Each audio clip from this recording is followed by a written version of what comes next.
Hello दोस्तों, कैसे हो आप सब। मैं स्वागत करता हूं आप सभी का आपके अपने YouTube channel mister Sameer classes में। तो दोस्तों, जैसा कि हमने कल प्रश्नावली 3.2 के क्वेश्चन 17वें तक बहुत ही इजी से समझा था, सॉल्व किया था। तो उसी क्रम को हम आगे बढ़ाते हुए आज सॉल्व करेंगे क्वेश्चन नंबर 18वां। जो क्वेश्चन नंबर 18वां है, ये एक बहुत ही अच्छा क्वेश्चन है और इसे बोर्ड एग्ज़ाम में आने की बहुत ज़्यादा से ज़्यादा संभावना है, यानी कि मोस्ट इम्पॉर्टेंट क्वेश्चन है। चलिए देखते हैं इस क्वेश्चन में ये क्वेश्चन क्या है। जो क्वेश्चन 18वां है हमारा, ये है यदि a इज इक्वल टू एक आव्यूह दिया गया है 0 माइनस टेन अल्फ़ा अपान 2, फिर टेन अल्फ़ा अपान 2, फिर 0, फिर तथा आई कोटि, आई की जो कोटि है, जो आई आइडेंटिटी मैट्रिक्स है, कोटि जो है वो 2 है का एक तत्समक आव्यूह है, तो सिद्ध कीजिए कि i plus A is equal to I minus A एक आव्यूह cos alpha minus sine alpha और साइन अल्फ़ा और कॉस अल्फ़ा है। चलिए देखते हैं कैसे होगा। तो इसमें जो हमें आव्यूह दिया है, मैट्रिक्स जो दिया है 0 और हमें प्रूफ करना है i प्लस, सबसे पहले हम लेफ्ट हैंड साइड का जो है इसे निकाल लेंगे और इसे सॉल्व करेंगे। फिर उसके बाद राइट हैंड साइड में जो है इसको निकाल कर इसके साथ गुणा करके इसे सॉल्व करेंगे। यदि हमारा लेफ्ट हैंड साइड का जो आता है वही राइट हैंड साइड में भी आ जाता है, तो इसका मतलब हमारा जो है सही माना जाएगा, यानी कि हमारा प्रूव हो जाएगा। तो उसी चलिए हम प्रूव करते हैं। तो कैसे प्रूव होगा। तो सबसे पहले हम लेफ्ट हैंड साइड को उठाते हैं। तो लेफ्ट हैंड साइड में क्या है, लेफ्ट हैंड साइड में हमारा ये है i प्लस ए, यानी कि i identity matrix and a जो है मैट्रिक्स जो हमें दिया है। तो i जो है तस्मक आव्यूह है, इसे हम ऐसे i का मतलब i की जो कोटि है वो 2 कोटि है, इसमें दिया है i कोटि 2 है, यानी कि 1 0 0 1, यही है 2 कोटि। फिर उसके बाद हमें प्लस करना है, हमें आव्यूह a को जोड़ना है। तो आव्यूह a का है क्या है हमारा, वह 0 माइनस टेन अल्फ़ा अपान 2, फिर tan alpha upon 2 is equal to 0। तो अब हम इन दोनों आव्यूह को आपस में जोड़ देंगे, क्योंकि इनकी कोटियाँ तो समान है, 2 गुण 2 कोटि ये भी है, 2 गुण 2 कोटि ये भी है, तो ये कोटि की दिक्कत नहीं है, हमें सिंपल जोड़ देना है। तो कैसे जुड़ेगा, इनके जो संगत अवयव हैं वो आपस में जुड़ जाएंगे, यानी कि 1 प्लस 0 क्या हो जाएगा, 1 हो जाएगा। 0 plus minus ten alpha upon 2 तो हो जाएगा माइनस टेन अल्फ़ा अपान 2। तो उसी प्रकार 0 plus ten alpha upon 2 plus ten alpha upon 2, 1 plus 0 यानी कि यहाँ पे सिर्फ 1 आएगा। तो हमारा जो लेफ्ट हैंड साइड में आया है कुछ इस प्रकार आया है। अब हम सॉल्व करेंगे राइट हैंड साइड। ये लेफ्ट हैंड साइड है, इसी जो बाएं ओर है सो लेफ्ट हैंड साइड, जो दाएं ओर है सर राइट हैंड साइड। तो लेफ्ट हैंड साइड हमारा निकल गया। अब बढ़ते हैं राइट हैंड साइड की ओर। तो राइट हैंड साइड में हमें सबसे पहले a माइनस ए को फाइंड करना है, आई माइनस ए को फाइंड करना है। फिर उसके बाद इसका गुणा जो करवाना है इस आव्यूह से करवाना है। सबसे पहले हम i माइनस ए को फाइंड कर लेते हैं ताकि हमें यहाँ पे गुणा करने में आसानी हो। चलिए हम यहाँ पे यहीं पर कर लेते हैं। यहाँ पे जो हमारा स्पेस बचा है यहाँ पे क्या करेंगे, i minus A. i minus A का मतलब क्या होता है, i का मतलब आइडेंटिटी मैट्रिक्स, जो हमें ऊपर मैंने जो बताया है कि इसके जो विकर्ण होते हैं वो 1 होते हैं और सभी संख्या और सभी अवयव 0 होते हैं। माइनस है तो माइनस लगाएंगे, माइनस बोला है ना। उसके बाद क्या है आव्यूह a, तो आव्यूह a को सिंपली एज इट इज लिख देंगे, जो भी आव्यूह a हमारा है। ओके, तो अब अभी हम पूरा लिख देते हैं 10 अल्फ़ा अपान 2 0। अब हम इन दोनों आव्यूह, इस आव्यूह में से इस आव्यूह को घटा देंगे। चलिए देखते हैं कैसे घटेगा।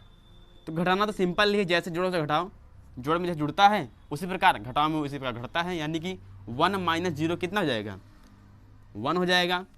0 minus minus ten alpha upon 2, इसको देख लीजिए कैसे होगा। क्या बोला है, 0 फिर माइनस, फिर क्या है माइनस टेन अल्फ़ा अपान 2, यानी माइनस 10 अल्फ़ा अपान 2, कुछ इस प्रकार है। तो देखिए अगर हम ध्यान से देखें माइनस माइनस क्या हो जाएगा, प्लस हो जाएगा।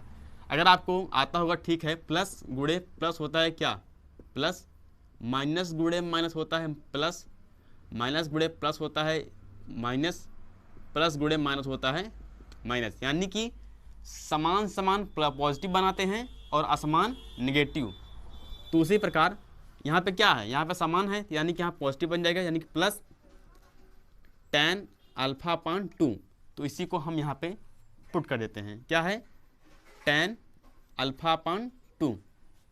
यहाँ पे देखिए, यहाँ पे है 0 माइनस tan अल्फा अपान 2, यहाँ पे हो जाएगा tan अल्फा अपान 2, क्योंकि 0 में से चाहे घटाएं तो घटेगा है ही नहीं। 1 माइनस 0, तो यहाँ पे 1 ही रहेगा। तो हमारा जो i माइनस ए की जो वैल्यू है वो निकल चुकी है।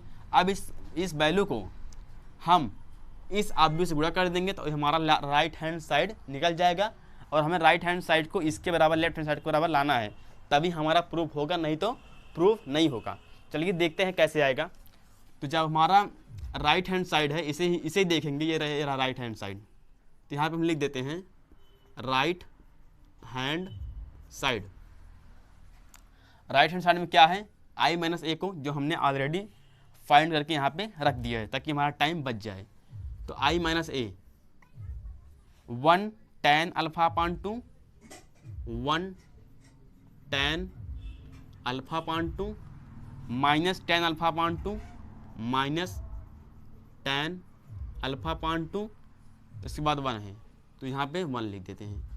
एंड हमें किस अवयव से गुणा करना है, जो हमें आप भी यहाँ पर दिया है, क्या दिया है कॉस अल्फ़ा दिया है माइनस साइन अल्फ़ा दिया है, फिर साइन अल्फ़ा दिया है, कॉस अल्फ़ा दिया है। अब हम इन दोनों अवयव को आपस में गुणा कर देंगे, यानी कि मल्टीप्लाई कर देंगे। चलिए देखते हैं कैसे करेंगे। और एक बात और, इस अवयव को गुणा करने से पहले हम इस कॉस को और साइन को tan में चेंज कर लेंगे, तभी हमारा गुणा होगा, नहीं तो ये tan हो जाएगा, यहाँ पे cos रहेगा तो कैसे गुणा होगा। तो देखते हैं, इसके लिए हमें एक छोटा सा फार्मूला याद रखना होगा। फार्मूला क्या है, तो मैं यहाँ पे एक दान फार्मूला लिखवा देता हूँ अच्छे से। जो cos अल्फ़ा का जो फार्मूला होता है tan में बदलने के लिए, ये होता है 1 minus tan square alpha upon 2 अपान 1 प्लस tan। इस फार्मूले के आप ध्यान से देखिए, tan स्क्वायर अल्फ़ा अपान 2, और इसे कोशिश करिए कि याद हो जाए। याद होगा तभी आप अगर बोर्ड एग्जाम में आएगा तभी लिख पाएंगे, ठीक। अब cos अल्फ़ा का जो मान है ये कुछ इस प्रकार है, और साइन अल्फ़ा को जब हम चेंज करेंगे तो उसका क्या होगा, तो साइन अल्फ़ा का भी हम चेंज करके दिखा देते हैं। साइन अल्फ़ा क्या होगा 2 tan अल्फ़ा अपान 2 अपान 1 plus tan square alpha upon 2। तो अब हम कॉस की जगह ये रख सकते हैं और साइन के स्थान पे ये रख सकते हैं। यदि हम इन दोनों को रख देंगे तो हमारा यहाँ पर भी tan पूरा हो जाएगा, और यहाँ पर tan है ही है, तो tan से tan गुणा आराम से हो जाएगा। लेकिन अगर हम सिर्फ इसी को रखेंगे यहाँ पर तो हमारा जो गुणा करने में है थोड़ा कठिनाई होगा। तो इसलिए हम इस कठिनाई को दूर करने के लिए हम tan अल्फ़ा अपान 2 को t मान लेते हैं। क्या मानेंगे, tan अल्फ़ा अपान 2 को हम मानेंगे t। यहाँ पे हम मान लिख देते हैं, माना क्या माना, tan अल्फ़ा अपान 2 को t मान लिया है। तो जब हम tan अल्फ़ा अपान 2 को t जब मान लेंगे तब यहाँ पे जो हमारा यहाँ पे जो परिवर्तन होगा क्या होगा, जहाँ पर tan अल्फ़ा अपान 2 है वहाँ पे हम t रख देंगे, यानी कि 1 माइनस tan अल्फ़ा अपान 2 जहाँ पे वहाँ पे हम t रख देंगे, तो यहाँ पे हम t रख देंगे। और देखिए यहाँ पर स्क्वायर लगा है तो सिंपली स्क्वायर लगा देंगे, अपान है तो अपान 1 प्लस tan अल्फ़ा अपान 2, यानी कि यहाँ पर t स्क्वायर लगा है तो स्क्वायर लगा देंगे। यानी कि अब जब हम cos अल्फ़ा के स्थान पे ये रखेंगे और इसे हमें गुणा करने में ज़्यादा दिक्कत भी नहीं होगा, आराम से हो जाएगा। और यहाँ पर देखिए 2 है तो 2 लिखेंगे, tan अल्फ़ा अपान 2 के स्थान पर t रख देंगे, 1 plus tan square alpha upon 2, यानी tan अल्फ़ा अपान 2 के स्थान पर हम t रख देंगे, स्क्वायर लिखा है तो स्क्वायर रख देंगे। तो हमारी जो वैल्यू है वो cos की जो वैल्यू है वो tan के रूप में ये निकल गई और हम 10 को ये मान लिए, टी मान लिए थे, तो हमारा जो फाइनल निकला ये रिजल्ट आ गया। ये दोनों हम यहाँ पे पुट कर देंगे। चलिए देखते हैं कैसे होगा। तो ये हमारी जो है ये फार्मूला है।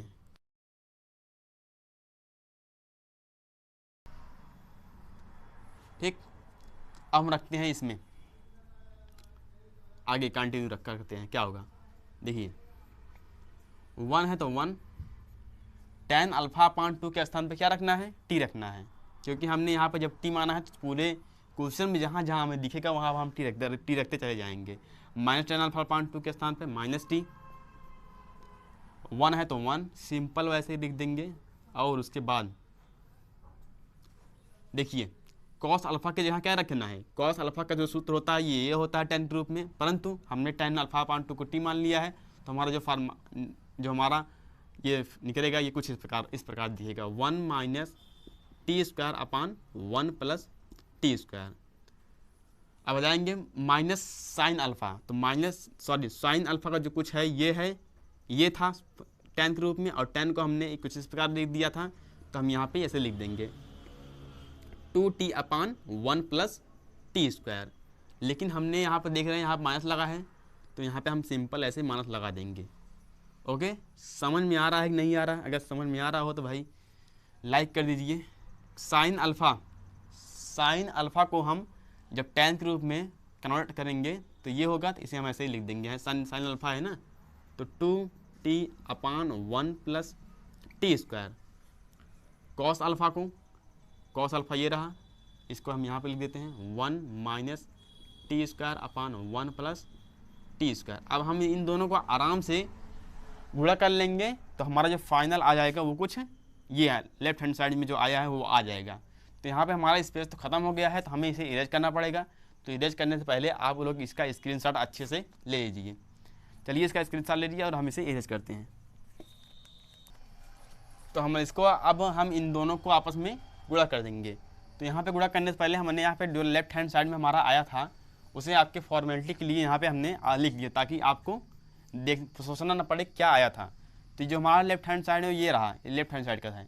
अभी हम राइट हैंड साइड का प्रूव कर रहे हैं, तो राइट हैंड साइड का यहाँ पे लिखेंगे, तो ये लेफ्ट हैंड साइड का, इसे याद रखना, नहीं तो इसमें इसके नीचे ये भी आ जाए, इसके नीचे ये नहीं है, ये लेफ्ट हैंड साइड का जो हमारा निकला था फाइनल जो निकला था रिजल्ट वो ये है लेफ्ट हैंड साइड का।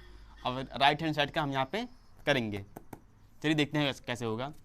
तो हमें इन दोनों को गुणा करना है, तो गुणा हम करते हैं। चलिए इसका कैसे होगा, गुणा करना तो आता ही होगा आप सभी को। R1 को C1 के साथ करना है, R1 को C1 के साथ। चलिए करते हैं, पहले को पहले के साथ, यानी कि एक गुणा अगर इसके साथ हम करेंगे इस अवयव के साथ तो यही सेम ही रहेगा, मतलब एक गुणा किसी के साथ करेंगे तो वही रहता है, जिससे हम एक गुणा दो साथ करेंगे दो ही रहता है। तो उसी प्रकार जो एक गुणा इसके साथ करेंगे तो यही रहेगा सेम। तो ये इसको हम लिख लेते हैं, क्या है 1 minus T square upon 1 plus T square. अब करेंगे दो का गुणा, अब करेंगे टी का गुणा इसके साथ 2t अपान 1 प्लस टी स्क्वायर के साथ। जब इसके साथ करेंगे तो बीच में पहले नंबर प्लस आ जाएगा, क्योंकि जब हम एक अवयव से दूसरे अवयव की ओर बढ़ते हैं तो बीच में प्लस आता है, ये गुणनफल का नियम है। चलिए करते हैं इसे। t को जब 2t के साथ गुणा करेंगे, t को जब हम 2t के साथ गुणा करेंगे तो क्या आ जाएगा हमारा 2t स्क्वायर आ जाएगा। यहाँ पे एक रहेगा, यहाँ पे 2 1 कम 2 होगा, यहाँ पे t का t के साथ हो जाएगा, यानी कि टी स्क्वायर आ जाएगा। यहाँ पे क्या आएगा भाई, यहाँ पे 2t स्क्वायर आएगा, यहाँ पे 1 प्लस टी स्क्वायर है ही है। अब ये हमारा पहला रो पहले कॉलम के साथ जुड़ा हो चुका है। अब हम बढ़ते हैं पहले रो को दूसरे कॉलम के साथ, यानी कि यहाँ पर देखिए कैसे होगा। 1 को इसके साथ करेंगे तो यही सेम ही रहेगा, तो इसे हम पहले से लिख लेते हैं 2t अपान 1 प्लस टी स्क्वायर, बीच में लगेगा प्लस। हम बढ़ते हैं t का गुणा इन भाई के साथ। जब t का गुणा हम इनके साथ करेंगे तो देखिए कैसे होगा। यहाँ पर आपको एक बार समझा देते हैं क्या होगा, 1 minus T square upon 1 plus T square है, ठीक। जब इसका गुणा इसके साथ करेंगे तो ये पहले इसके साथ होगा भाई, ये टिक जो है पहले 1 के साथ होगा, फिर उसके बाद टी जो है टी स्क्वायर के साथ होगा, ऐसे गुणा होगा। तो यहाँ पे क्या आ जाएगा, यहाँ पे जब टी को 1 के साथ करेंगे तो सिर्फ टी आएगा, माइनस है माइनस लगाएंगे, जब टी को टी स्क्वायर साथ करेंगे तो यहाँ पे आ जाएगा टी क्यूब अपान 1 प्लस टी स्क्वायर। तो जो हमारा ये है यहाँ हम इसे यहाँ पे डायरेक्ट यहाँ पे लिख देते हैं, क्या आया है टी माइनस टी क्यूब अपान 1 प्लस टी स्क्वायर, बस ये हो गया। अब हम बढ़ते हैं, R1 को मैंने C1 के साथ और C को C2 के साथ कर लिया है, हमारा R1 वाला काम ख़त्म। अब पढ़ते हैं R2 पर। R2 में क्या है माइनस टी और 1 है, तो R2 को C1 के साथ हम गुणा करते हैं। तो R2 को जब हम करेंगे इसके साथ, इसका गुणा इसके साथ करेंगे, यहाँ पे देखिए क्या होगा, यहाँ पे ये जो माइनस टी है ना तो पहले 1 के साथ होगा, यानी पे यहाँ आ जाएगा माइनस टी आ जाएगा। माइनस टी का जब 1 के साथ करेंगे तो माइनस टी आ गया, और उसके बाद माइनस लगा माइनस, जब माइनस टी का माइनस टी के साथ करेंगे, माइनस टी का माइनस टी स्क्वायर साथ करेंगे, यहाँ आ जाएगा प्लस टी क्यूब अपान, इसके बाद 1 प्लस टी स्क्वायर, प्लस लगाएंगे। हम बढ़ते हैं इस पर, एक को हम एक साथ गुणा करेंगे, क्या हो जाएगा 2t अपान 1 प्लस टी स्क्वायर। तो हमने R2 को C1 के साथ गुणा कर लिया है। अब हम बढ़ते हैं R2 को C2 के साथ, R2 को C2 के साथ गुणा करेंगे। तो जब माइनस टी को माइनस 2t के साथ गुणा करेंगे तो यहाँ पे हमारा आएगा 2t square upon 1 plus T square. जब हम 1 को इसके साथ गुणा करेंगे तो हमारा आ जाएगा प्लस में 1 माइनस टी स्क्वायर, मतलब 1 गुणा कर इसका करेंगे तो यही रहेगा टी स्क्वायर रहेगा। तो ये हमारा आ गया। इतना समझ में आया कि नहीं आया? अब इतना समझ में आ गया तो पूरा समझ में आ जाएगा, क्योंकि आगे कुछ है नहीं, आगे बस क्या है हर बराबर हैं, तो आप जोड़ दीजिए इन्हें। हम क्या हो जाएगा 1 minus T square plus 2t square upon 1 plus T square. यहाँ भी हर बराबर हैं, जोड़ दीजिए, minus 2t plus T minus T cube अपान 1 प्लस टी स्क्वायर। इसे भी जोड़ दीजिए, minus T plus T cube plus 2t अपान 1 प्लस टी स्क्वायर। इसे भी जोड़ देते हैं, 2t square plus 1 minus T square upon 1 plus T square. तो ये हो गया। अब हम इसे आपस में कर देते हैं, जो भी होगा इनका। ये कैसे होगा, यहाँ पे देखिए टी माइनस टी स्क्वायर है, यहाँ पे प्लस 2t है, तो माइनस टी स्क्वायर को जब हम प्लस 2t के साथ करेंगे, माइनस टी स्क्वायर को प्लस 2t स्क्वायर के साथ जब घटाएंगे तो इसका आ जाएगा दो में से एक घटेगा, तो यानी एक आ जाएगा। माइनस टी स्क्वायर के साथ प्लस 2 स्क्वायर के साथ घटाएंगे तो यहाँ पे क्या आ जाएगा टी स्क्वायर बचेगा सिंपली।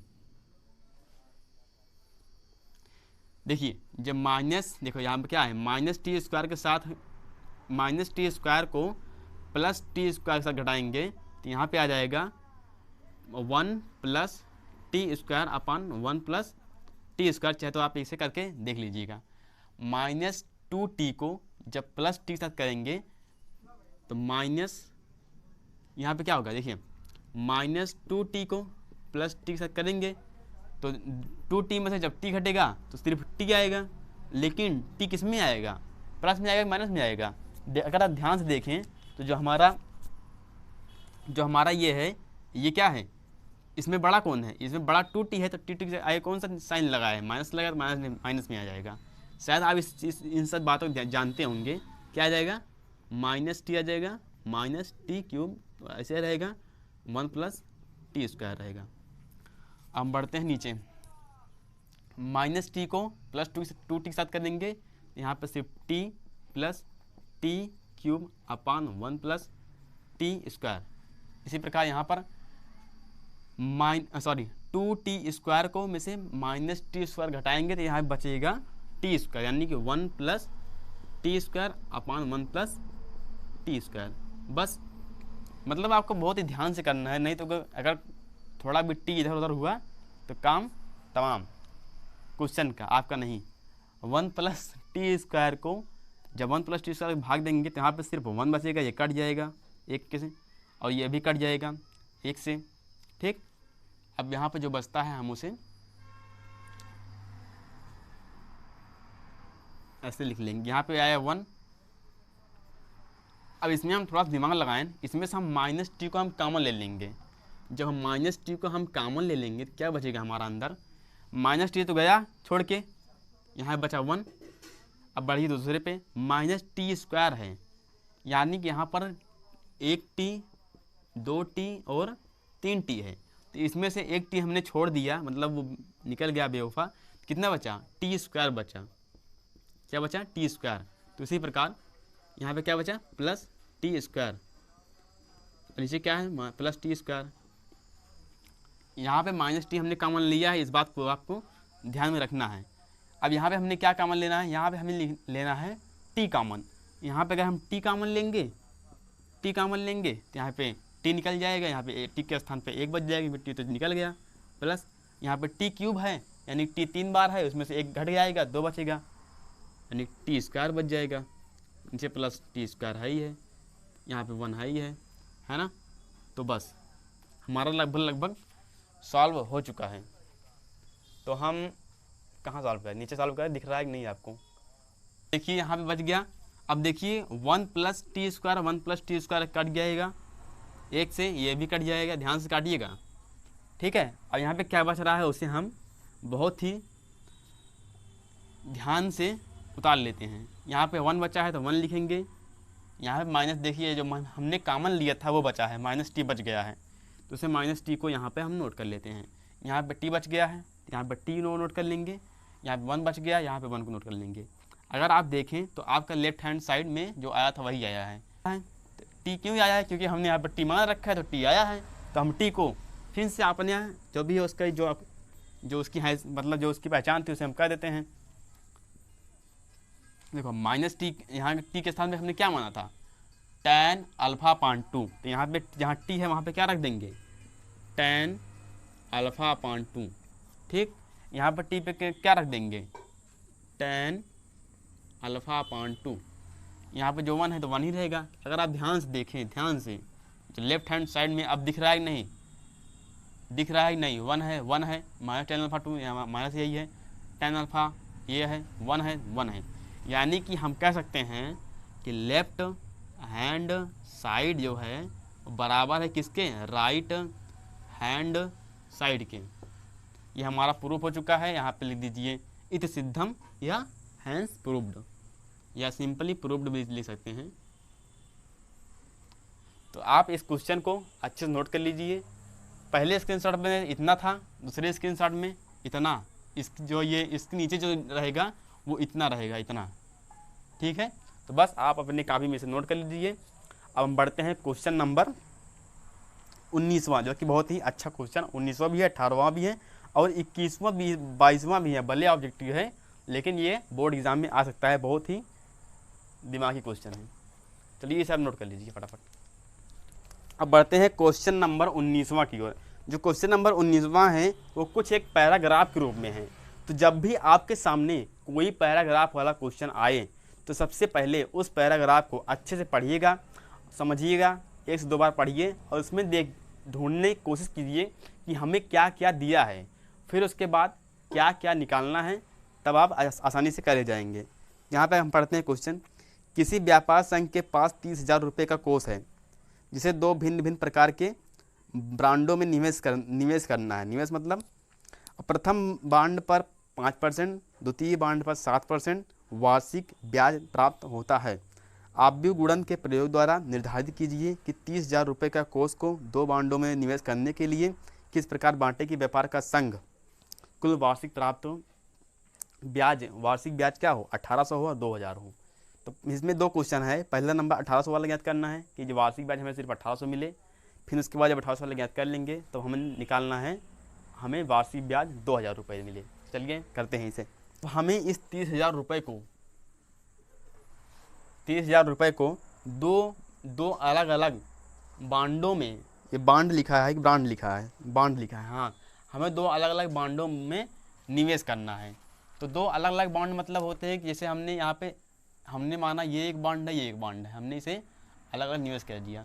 हमने माना प्रथम बांड में हमसे यही पूछ रहा है ना कितना कितना इन्वेस्ट करें, हमारा जो ब्याज हो वो सालाना कितना आए, वार्षिक ब्याज जो हो वो 1800 रुपये आए।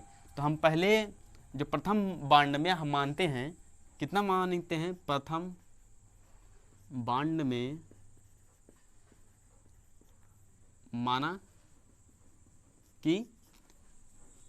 माना हमने x रुपये इन्वेस्ट किया, इसमें कितना किया, x रुपये इन्वेस्ट कर दिया, निवेश कर दिया। अब इसी प्रकार जब हमने पहले बॉन्ड में x रुपये इन्वेस्ट कर दिया तो दूसरे बॉन्ड में कितना, द्वितीय बॉन्ड में कितना इन्वेस्ट करना पड़ेगा, क्योंकि हमें पूरा 30,000 रुपये पूरा इन्वेस्ट करना है ना। ऐसा तो है नहीं कि 30,000 रुपये देंगे तो उसमें 10,000 रुपये जेब में रख लो और 20,000 इन्वेस्ट कर दो, ऐसा नहीं, मैं पूरा इन्वेस्ट करना है। अगर आपको 300 रुपये दिए जाएँ और बोलें 100 रुपये खा लेना और कुछ जितना बचे सब लेके चले आना, कि क्या करोगे, तो कितना बचेगा। अगर आप 300 रुपये में से 100 रुपये खा लोगे तो कितना बचेगा, 200। हमने क्या किया, जो इतना खाया उतना घटा दिया। तो उसी प्रकार जितना हमने पहले में इन्वेस्ट किया उसी इन्वेस्ट को हम इसमें से घटा देंगे तो हमारा जो दूसरा आएगा वो भी आ जाएगा, यानी कि 30,000 माइनस x कर देंगे। ये हमारा दूसरा बॉन्ड में जो निवेश करना था वो हो गया। अब हम देखते हैं इतना रुपए इनमें यहाँ पे कर दिए। अब हमें जो क्वेश्चन में दिया गया है, आप क्वेश्चन थोड़ा ध्यान दीजिए, गौर कीजिए क्या लिखा है। प्रथम बॉन्ड पर 5% वार्षिक ब्याज मिल रहा है भाई, तो प्रथम बॉन्ड पर कितना मिल रहा है, 5%, ठीक। और दूसरे बॉन्ड पे मिल रहा है 7%। ये वार्षिक ब्याज है, मतलब एक साल का 5% दे रहे हैं। तो अब हम इन सही बातों को एक आव्यूह के रूप में लिखेंगे और इसे सॉल्व करेंगे तो हमारा जो आंसर हो फाइनली आ जाएगा। चलिए देखते हैं कैसे करेंगे। तो हम आव्यूह मानते हैं, कैसे आव्यूह के रूप में लिखेंगे देखते हैं। तो हमने आव्यूह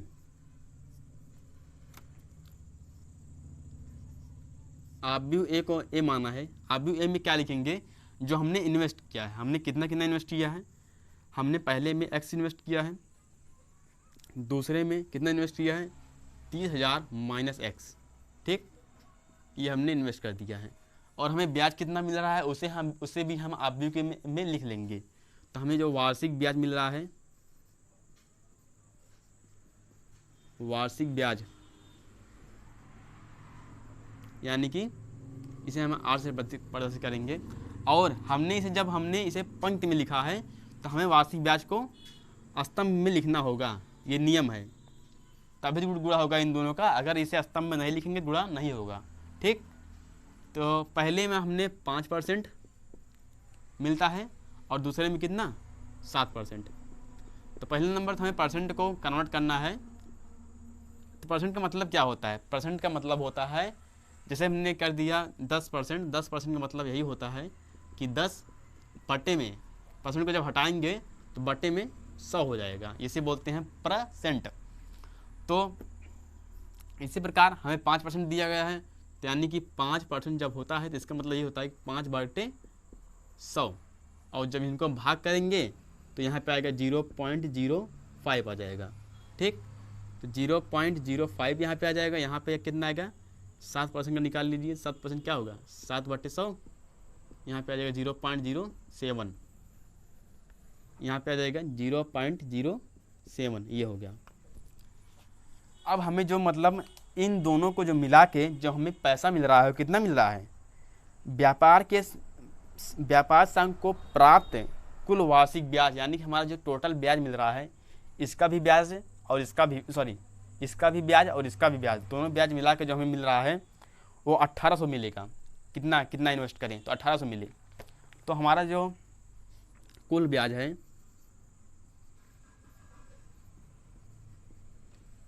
कुल ब्याज कितना है, 1800 रुपये, ठीक। कुल ब्याज 1800 रुपये है। तो अब हम इनको सॉल्व करेंगे और हमारा आंसर आ जाएगा। देखते हैं कैसे सॉल्व करेंगे। हम इन दोनों आव्यूह को गुणा कर देंगे, इन दोनों आव्यूह को गुणा करेंगे और इसके बराबर दिखा देंगे, तो हमारा जो x का मान वैल्यू निकल जाएगा। जब हमारा x की वैल्यू निकल जाएगा तो सिंपल x की वैल्यू यहाँ पे रखेंगे तो प्रथम निकल जाएगा, प्रथम बांड में, x की वैल्यू यहाँ पे रखेंगे दूसरे बांड में निकल। यही तो पूछा है कितना हमें कितना इन्वेस्ट करना है। चलिए देखते हैं कैसे करेंगे। तो हम पहले इन दोनों आव्यूह गुणा कर देते हैं। तो हमें जो पहला आव्यूह मिला है वो क्या है, x 30 मतलब 30,000 माइनस x ठीक। अब इसके बाद यहाँ पे दोस्तों दूसरा हमारा आप भी हो, ये कुछ इस प्रकार है, कितना है 0.05 0.07 है, ये कुछ इस प्रकार है। अब हम इन दोनों को आपस में गुणा कर देंगे और हम ये किसके बराबर है, ये दोनों ये है 1800, मतलब हमें टोटल कितना मिल रहा है, टोटल कितना मिल रहा है ब्याज, टोटल ब्याज मिल रहा है 1800 रुपये। ठीक है, इन दोनों का ब्याज कितना 1800 रुपये।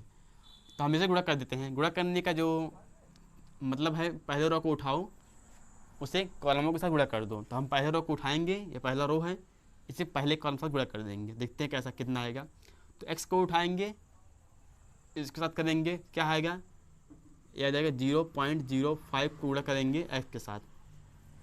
और उसके बाद जब आप भी एक कदम आगे चलते हैं तो प्लस लग जाता है, यहाँ पे 0.07 करेंगे कितने किसके साथ, इसके साथ, यानी कि 30,000 माइनस एक्स आ जाएगा। ठीक है, और इज इक्वल टू क्या है 1800 के बराबर है, क्योंकि यह और तो रो है नहीं कि इसको लेके और सभी साथ गुणा करेंगे, रो एक ही है, कॉलम भी एक ही है।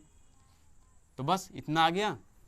अब इसे हम गुणा कर लेते हैं, कितना हो जाएगा यहाँ पर हो जाएगा 0.05x प्लस, इसको हम जब गुणा करेंगे तो एक बार एक साथ गुणा होगा 30,000 साथ है, और दूसरी बार ये एक्स के साथ गुणा होगा, यानी कि पहली बार 30,000 साथ गुणा होगा और दूसरी बार गुणा होगा कितनी, इस एक्स के साथ गुणा होगा। ठीक, तो करते हैं, जब हम 30,000 साथ गुणा करेंगे, अगर हम ध्यान दिखाएं आपको कैसे होगा, ये हो गया 0.07 7 21 1 2 3 4, और पॉइंट कितने बार लगा है, अंक के बाद 2 अंक के बाद लगा है, 2 अंक के बाद पॉइंट लगा देंगे, यानी में कितना बचेगा 2100 बचेगा, यानी कि 2100, ये हमें बचा 2100 रुपये, 2100 रुपये। और माइनस जब हम इसको एक्स साथ गुणा करेंगे तो हमारा बनेगा 0.07x हो जाएगा, और ये सब किसके बराबर है, ये सब बराबर है 1800 के बराबर है। अब हम ध्यान से देखें, हम एक्स को एक्स के साथ कर लेंगे, और जो एक गिनती लिखा है, जो अंक है हमारा, इसे इनके साथ कर लेंगे। और करते हैं 0.057 को माइनस 0.07x है, यही तो है हमारा माइनस 0.07, और जो ये प्लस है इसे हम उधर कर देंगे, ये नेगेटिव बन जाएगा, माइनस 2100 नेगेटिव में आ जाएगा। अब बस अब हम इन्हें आपस में सॉल्व कर लेंगे तो हमारा एक्स की वैल्यू निकल जाएगी बहुत ही आराम से। तो अगर हम इन्हें सॉल्व करें तो 5 में से जब 7 में से जब 5 जाएगा 2 आएगा 2x, और 0.0 लगा है 0.0 सिंपल लगा देंगे। और इसमें बड़ा कौन है, इसमें बड़ा 7 ही दिख रहा है हमें, तो 7 के आगे क्या लिखा है माइनस लगा, तो इसे माइनस भी लगा देंगे। जो बड़ा होता है उसी का निशान लगता है, उसी का राज चलता है। ठीक, और यहाँ पे देखिए, यहाँ पे 2100 में से 1800 घटाएंगे तो यहाँ पे आएगा 300, और बड़ा कौन है, बड़ा -21 वाला है, तो -21 का राज चलेगा। अब माइनस से माइनस कट जाएगा, जहाँ x है, x इज इक्वल टू क्या हो जाएगा 300 बटे, ये गुणे में है ना, इसे हम भाग मिला देंगे। अब हम इस दोनों पॉइंट को हटाएंगे, कैसे हटाएंगे, कुछ इस प्रकार 100 से गुणा करके। जब हम 100 से गुणा कर देंगे तो हमारा आएगा यहाँ पे 40 बटे 2 बच जाएगा, और हम इसे काट देंगे तो हमारा आ जाएगा 15,000 रुपये। ये किसकी बात कर रहा है 15,000 रुपये, 15,000 रुपये एक्स है ना, एक्स कहाँ है, प्रथम बांड में जो हमने निवेश किया था। तो हमारा जो प्रथम बांड जो हमने किया था वो कितना किया था, कितना करेंगे 15,000 रुपये करेंगे। और उसके बाद द्वितीय बांड में हमें करना पड़ेगा,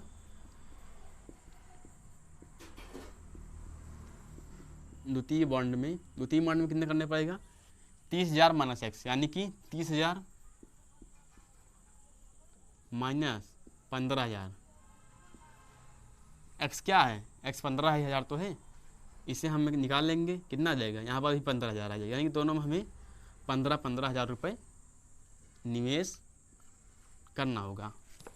तो आई होप आपको क्वेश्चन बहुत ही अच्छा लगा होगा। तो अब हम बढ़ते हैं क्वेश्चन नंबर, इसी में जो 2,000 दिया है तो इसे भी हम कर लेते हैं। इसमें कुछ नहीं होता है, इसमें कुछ नहीं रहेगा, सब कुछ सेम रहेगा, बस जो यहाँ पे 1800 लिखे हैं, यहाँ पे हम 2000 कर देंगे। तो ये देखते हैं कैसे होगा। तो पहले आप इसका स्क्रीनशॉट ले लीजिए। तो बढ़ते हैं इसी के पार्ट सेकंड की ओर। तो बढ़ते हैं पार्ट सेकंड की ओर। तो हमें कुछ नहीं करना है क्योंकि क्वेश्चन पूरा तो यही है और 19वां क्वेश्चन है, यानी कि सारा नियम कानून यही सही रहेगा। बस नियम यहाँ बदला, यहाँ पर जो 1800 यहाँ पे दिया है, बी में दे दिया है 2000, मतलब जो हमारा कुल यहाँ पे देख लीजिए, कुल वार्षिक ब्याज कितना है 2000 रुपये बी में। तो यहाँ पे हम 2000 कर देंगे, 2000 नहीं, हाँ 2000 है, यहाँ पर भी 2000 कर देंगे।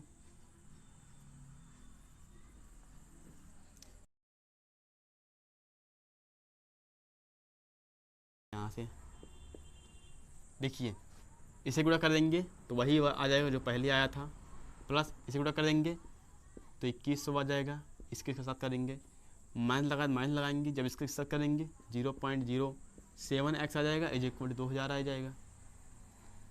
इसका इसके साथ और इसका इसके साथ, तो इसका साथ करेंगे कितना आएगा 0.02x, वो भी माइनस में आया था हमारा। और यहाँ पे क्या हो जाएगा 2000 माइनस 2100, ठीक 2100 आया है। अब देखिए अब यहीं थोड़ा हमारा चेंज हो गया, यहाँ पहले 1800 था तो यहाँ हमारा 300 आ गया था, लेकिन अब की कितना है, अब की हमारा है 2000। जब 2100 में से हम 2000 घटाएंगे तो आएगा हमारा मात्र 100 रुपये। तो कितना आएगा मात्र 100 रुपये। तो लेकिन साइन किसका लगेगा, चिन्ह लगेगा माइनस का, क्योंकि 2100 हमारा बड़ा है। तो माइनस से माइनस कट जाएगा, यहाँ पे x है, यहाँ पे 100/0.02, यहाँ पे गुणा कर देंगे 100 से ही, ताकि ये जो पॉइंट है वो हट जाए। 100 से क्यों किए, क्योंकि जितना अंक बाद लगेगा पीछे से 1 2, तो हम उतना जीरो को बढ़ाते हैं। जैसे 1 अंक के बाद अगर गुण होता तो हम 1 जीरो लिखते हैं, 2 अंक के बाद है यानी कि 2 जीरो लिखेंगे, इसलिए हमने 2 जीरो लिखा, यहाँ पे 100 बन गया, ठीक। तो हम इसे गुणा कर लेते हैं, कितना होगा यहाँ पे 1 2 3 4 बटे 2, और हम इसे काट देंगे, यहाँ पे आ जाएगा 5000। तो यानी कि जो हमारे बी में है, बी में जो हमें करना है 2000 रुपये ब्याज प्राप्त करने के लिए मैं ए में कितना करना पड़ेगा निवेश, प्रथम में करना पड़ेगा 5000 रुपये, और द्वितीय में हमें करना पड़ेगा 30,000 माइनस 5,000। तो हमारा जो आंसर आ जाएगा यहाँ पर कितना आ जाएगा, यहाँ पे आ जाएगा 25,000 रुपये। अब हम बढ़ते हैं क्वेश्चन नंबर 20वां की ओर। जो क्वेश्चन है 20वां है, बहुत ही इजी क्वेश्चन है। चलिए हम इसे मिटाते हैं और उसे करते हैं। तो हम बढ़ते हैं अपने क्वेश्चन नंबर 20वां की ओर। तो हमारा जो क्वेश्चन नंबर 20 है वो कुछ इस प्रकार है कि किसी स्कूल की पुस्तकों की दुकान में 10 दर्जन रासायनिक विज्ञान, दर्जन मतलब 1 दर्जन में 12 होता है, तो 10 गुणे 12 कर देंगे, लिख देते हैं। जब 10 गुणे 12, 1 दर्जन 12 होता है, 10 दर्जन में कितना हो जाएगा 10 गुणे 12, तो यहाँ पर आ जाएगा 120 पुस्तकें प्रकार। अब देखिए यहाँ पे है 8 दर्जन भौतिक विज्ञान, 8 दर्जन भौतिक विज्ञान तथा 10 दर्जन अर्थशास्त्र की पुस्तकें हैं। तो 8 दर्जन भौतिक विज्ञान की हम लिख लेते हैं। तो भौतिक विज्ञान इस पुस्तकें यह भी है। तो बस इतना हो गया। अब जो हमें इसका इन पुस्तकों का विक्रय मूल्य है, विक्रय मूल्य यानी जो बेचने वाला मूल्य है, प्राइस है, कितना है 80 60 40, मतलब क्रमशः दिया गया है। 80 इसका, 40 इसका, 60 इसका। इसका जो विक्रय मूल्य है हम यहाँ पे लिख देते हैं। विक्रय मूल्य कितना है 80 रुपये इसका है, 60 रुपये इसका है और 40 रुपये इसका है, ठीक। प्रयोग द्वारा ज्ञात कीजिए कि सभी पुस्तकों के बेचने में दुकान को कुल कितना धनराशि प्राप्त होगी। यानी जब हम इन सभी पुस्तकों को जब बेच देंगे तो कितना रुपए में प्राप्त होगा। चलिए देखते हैं। तो हमें पहले इन सब चीज़ जो पुस्तकें हैं इन्हें हम आव्यूह में लिखेंगे, तभी तो गुणा कर पाएंगे। तो हम मानते हैं आव्यूह ए जो है वो पुस्तकें हैं यानी कि बुक, तो इन्हें हम आप भी को लिखते हैं। यहाँ कितना हो गया, 120 है, फिर 96 है, फिर 120 है, ये हो गया। इसे आप भी ए मान लिए। और आप भी को क्या मानते हैं, आप भी को हम मानते हैं पैसा, जो रुपया है। इसे हमें स्तंभ में लेना पड़ेगा कि हमने इसे पंक्ति में ले लिया है, तो इसे ले लेते हैं स्तंभ में। 80 60 40, 80 60 40 है ना, 80 60 40। हाँ, हमें ए बी निकाल लेना है, ए और बी यानी कि ए बी गुणा कर देना है। 120 96 120 80 60 40, तो हमारा जो ये आ गया। अब हम इन दोनों आव्यूह को आपस में गुणा कर लेंगे। तो गुणा कैसे करेंगे, इस रो को इस कॉलम से गुणा कर देंगे और हमारा आंसर आ जाएगा। बहुत ही आसान क्वेश्चन था। देखिए 120 को जब 80 साथ कर लेंगे कितना आएगा, 12 8 96, यानी कि 0 1 यहाँ पे 0, यानी कि 2 0 यहाँ पे लग जाएगा। प्लस प्लस लगाएंगे, 96 गुणे 60, 6 6 का 36, हासिल लगा 3, 6 9 54, 54 3 57, 57, एक 0 यहाँ बच रहा है, इसे लगा देते हैं। 12 चौक 48 00। ठीक, अब हम इसे आपस में जोड़ लेते हैं। 0 0 0 0 0 6 0 6, ठीक, 6, देखिए 6 8 6 14 और 14 7 21, हासिल लगा 2, 5 4 9 9 9 18 18 2 20, कितना आ गया, इकाई दाएँ सैकड़ा 1000 10,000 यानी 20,160 रुपये हमें पूरा धनराशि प्राप्त होगा, पैसा, यदि हम इन सभी पुस्तकों को बेच दो। एक सोचते हैं क्वेश्चन नंबर 21वां और 22वां की ओर। जो 21वां 22वां, ये दोनों क्वेश्चन बहुत ही इम्पॉर्टेंट है। चलिए हम इसे यूज करते हैं। तो हम बढ़ते हैं अपने क्वेश्चन नंबर 21वां की ओर। अगर आप डायरेक्ट क्वेश्चन 21वां और 22वां पढ़ेंगे तो आपको बिल्कुल समझ में नहीं आएगा। क्यों? क्योंकि इसका जो मेन पॉइंट है ना, जो इसका शीर्षक है वो दिया है 20वां के नीचे। आप इसके देखिए 2 लाइन लिखा है इसमें, कि लिखा क्या लिखा है, मान लीजिए कि x y z तथा p क्रमशः 2 गुणे n, यानी इनकी कोटियाँ दी गई हैं, जो मैंने यहाँ पे लिख दिया पहले से ही। इनकी जो कोटियाँ दी गई हैं 2 गुणे n, 3 गुणे k, 2 गुणे p और 3 गुणे n तथा p गुणे k की कोटियाँ हैं कि आव्यूह हैं। नीचे दिए गए प्रश्न संख्या 21वां तथा 22वां में सही उत्तर चुनिए। तो ये हमें कोटियाँ दी गई हैं क्रमशः दी गई हैं, तो मैंने ऐसे यहाँ पर लिख दिया है। तो अब बढ़ते हैं क्वेश्चन नंबर हम 21वां की ओर। जो हमारा क्वेश्चन नंबर 21वां है वो कुछ इस प्रकार है कि P Y plus W Y को परिभाषित होने के लिए एन के तथा पी पर क्या प्रतिबंध होगा। ठीक, तो चलते हैं, हम बढ़ते हैं। क्या होगा, यहाँ पे क्या दिया है कि हमें पी वाई को प्लस डब्ल्यू वाई को परिभाषित करने के लिए मतलब क्या प्रतिबंध होगा। यानी कि सबसे पहले हम देखते हैं पी के जी कोटि है वो क्या है, पी के जो ऑर्डर है वो क्या है। पी का ऑर्डर क्या है, यहाँ देखिए रहा, पी गुणे के है। ठीक, और वाई की कोटि क्या है, वाई की कोटि है 3 गुणे के।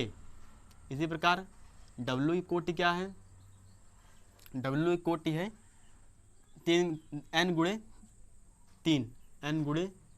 3 और y कोटि क्या है 3 गुणे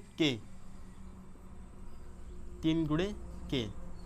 अगर हम ध्यान से देखें, अगर हम इन दोनों को आपस में गुणा करना चाहें तो बस आई वांट, यहाँ पे अगर हमने आपको बताया था इसे जो गुणा करने में जो कोटियाँ होनी चाहिए, जैसे हम 2 आव्यूह गुणा कर रहे हैं आपस में, तो इनकी जो कोटियाँ होनी चाहिए कुछ इस प्रकार होना चाहिए। यानी कि 2 गुणे 3 हैं, तो यहाँ पे 3 गुणे 4, 3 गुणे 2, 3, यानी जो इसकी जो स्तंभ है वो इसकी पंक्ति के एकदम बराबर होना चाहिए।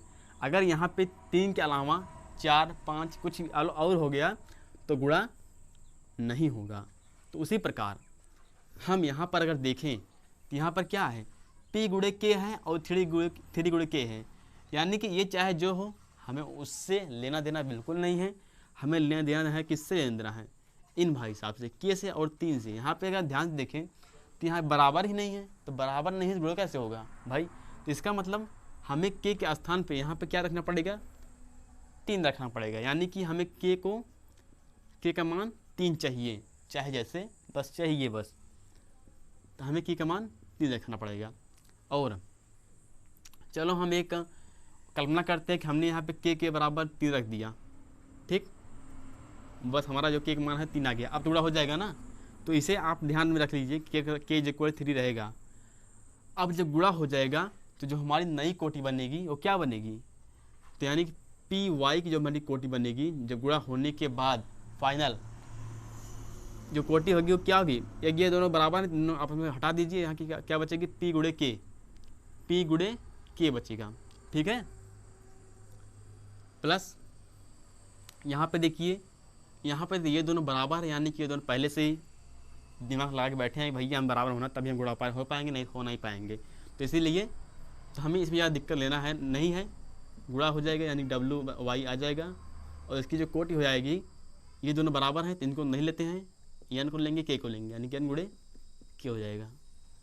तो अब हम इन दोनों को जोड़ना भी तो है, जब हम इन दोनों को जोड़ेंगे, ठीक, जब हम इन दोनों को जोड़ेंगे तो उसका भी एक कंडीशन होता है। उसका ये होता है कि जो दोनों की जो जैसे हमने बताया था, जब मान लो यहाँ पे ए है, हम इसको जोड़ना चाहते हैं बी से, बी अब बी से, तो क्या यहाँ पे 2 गुणे 1 है, इसकी अगर कोटि 2 गुणे 1 है तो इसकी भी कोटि 2 गुणे 1 होनी चाहिए।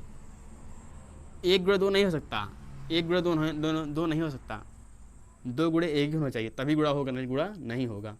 तो उसी प्रकार हम देखते हैं यहाँ पे क्या है, पी गुणे के है, लेकिन यहाँ पे एन गुणे के है, यानी के बराबर है तो बात अच्छी बात है, लेकिन पी जो है एन के बराबर नहीं है, तो हमें पी की जगह एन रखना पड़ेगा, यानी कि जो हमें पी इज इक्वल टू क्या निकालना पड़ेगा, एन। अगर हम P is equal to N रख दें, के इज इक्वल टू 3 रख दें यहाँ पर, और P is equal to N रख दें, तो हमारा ये दोनों एकदम आराम से क्या हो जाएंगे, प्रतिबंध, मतलब ये भी तो हमारा संतुष्ट हो जाएंगे, सेटिस्फाई हो जाएंगे।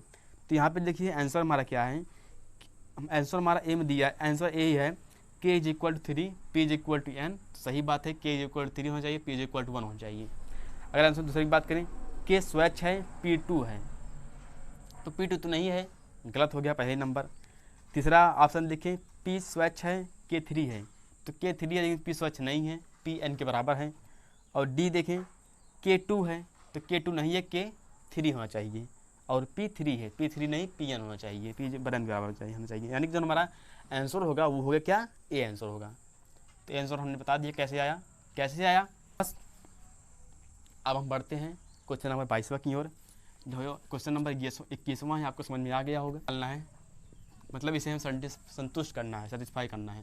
तो जो एक्स है, एक्स की कोटि क्या है, 2 गुणे एन -5 है। जेड की कोटि क्या है, जेड की कोटि क्या है, 2 गुणे पी, यानी कि अगर हम इन दोनों को जोड़ें तो हम घटाएं तो घटा नहीं पाएंगे, क्योंकि हमारी जो कोटियां हैं वो बराबर बिल्कुल नहीं है। देखिए जो हमारा क्वेश्चन नंबर 22वां है वो बोल रहा है N is equal to P, यानी कि हमें पहले ही बोल दिया गया है कि जो एन है वहाँ पे हम पी रख सकते हैं, यानी कि एन पी के बराबर है, यानी कि अगर हम यहाँ पे रखें, यहाँ पे हम एन रख सकते हैं, I can put it, okay, you can भी पुट इट। जब इसकी हमारी जो फाइनल कोटि होगी वो क्या होगी, 2 गुणे एन की कोटि होगी, 2 गुणे एन की कोटि। देखिए हमारा जो आंसर है 2 गुणे एन की कोटि आया है, तो इसे हम टिक कर देंगे। तो बस आज के लिए आपको आई होप आपको एक क्वेश्चन अच्छे समझ में आ गया होगा। 18वां क्वेश्चन, 19वां क्वेश्चन, 20वां, 21वां, 22वां, ये सारे क्वेश्चन मोस्ट इंपॉर्टेंट क्वेश्चन हैं, तो आप लोग इसे 2 से 3 बार रिवाइज ज़रूर कीजिएगा। अगर कोई भी डाउट हो तो आप हमें कमेंट कर दीजिएगा, हम उसे तुरंत सॉल्व कर देंगे या तो अगली वीडियो में सॉल्व कर देंगे।